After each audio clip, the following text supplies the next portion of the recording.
इसलिए ये लड़ाई बहुत अहम है।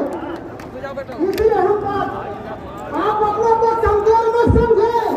इस मुल्क की 78 साल में जितनी हुकूमतें बनी है वो आपसे बनी है। एक डरा करके आपसे हुकूमत बना। ये कोई सियासी कदम नहीं है। हम सिर्फ और सिर्फ उस वादे को निभाने के लिए यहाँ आए हैं जो वादा इस देश में गांधी ने मौलाना अबुल कलाम आजाद को किया था। हम उस वादे को निभाने के लिए आए हैं और वो वादा ये है कि गांधी कहते हैं, रघुपति राघव राजा राम, पतित पावन सीताराम, ईश्वर अल्लाह तेरो नाम, सबको सन्मति दे भगवान। हम सबकी सन्मति दे और हम आपसे माफी मांगते हैं कि इस देश में सेकुलरिज्म को बचा के रखने की जिम्मेवारी हमारे कंधों पर थी।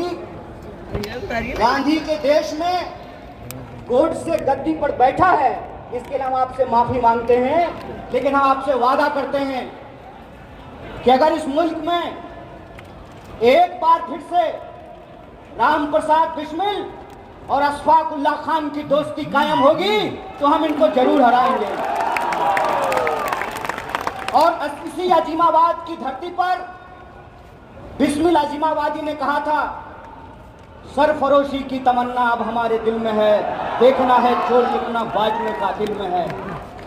चाहे इसकी जो भी कीमत चुकानी पड़े, खुले मंच से पूरे देश की आवाम को कांग्रेस पार्टी की तरफ से मोहब्बत का ये पैगाम है कि सियासत में जितनी भी शिकस्त मिले मंजूर है, लेकिन सत्य के साथ समझौता नहीं करेंगे, इस देश के संविधान के साथ समझौता नहीं करेंगे। और तीसरी और आखिरी बात, ये कभी मत सोचना कि कोई लड़ाई एक कौम की लड़ाई है। ये कभी मत सोचना कि इंसाफ की लड़ाई एक धर्म को मानने वालों की लड़ाई है। ये कभी मत सोचना कि न्याय की लड़ाई, एक जहदी को कायम करने की जिम्मेवारी सिर्फ रहमान के कंधे पे है, बल्कि एक जहदी को कायम करने की जिम्मेवारी राम के भी कंधे पे है। इस बात को याद रखना। इसीलिए वक्त के खिलाफ यह जो साजिश रची गई है, उस संबंध में आप एक बात जान लीजिए, आज तुम्हारी बारी है, कल बारी हमारी है। और मैं एक बात बोल करके अपनी बात को खत्म करूंगा। मैं आपको